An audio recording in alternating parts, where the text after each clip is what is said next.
J'ai choisi l'école Paris-Val de Seine et en fait je suis venue aux portes ouvertes et j'ai totalement été séduite par l'école, que ce soit le fonctionnement, donc le principe d'atelier, qui m'a paru vraiment génial. En plus c'était les élèves qui présentaient aux portes ouvertes, donc ils pouvaient vraiment donner leurs ressentis et leurs expériences, donc ça m'a donné vraiment envie.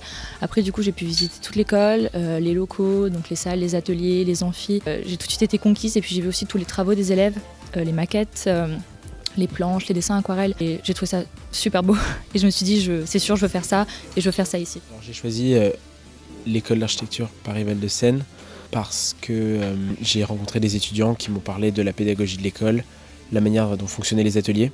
C'était quelque chose de complètement nouveau pour moi et j'ai trouvé que c'était intéressant et très différent de ce que j'avais eu au lycée. Donc c'est une pédagogie qui m'a tout de suite plu.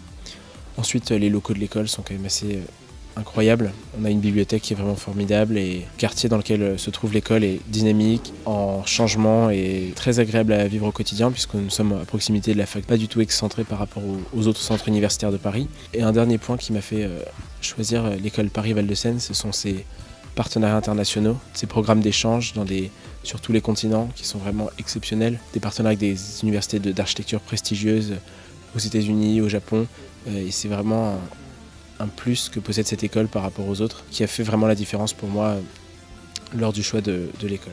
Un des faits marquants auquel je ne m'y attendais pas du tout en commençant les études, c'est vraiment la pluridisciplinarité qu'on a dans ces études.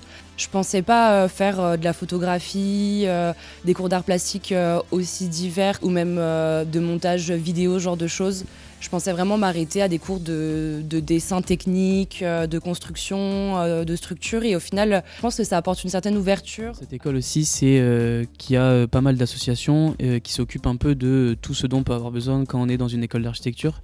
Donc par exemple, s'il nous manque une règle ou un cutter, on peut aller donc à une association qui s'appelle la COP. Les enseignements dans cette école, ils sont assez variés, comme par exemple une matière sur l'écologie, donc les enjeux du XXIe siècle. Quels sont les matériaux qu'on peut utiliser plus économes pour l'environnement. Ça nous permet d'avoir un enseignement vraiment de qualité.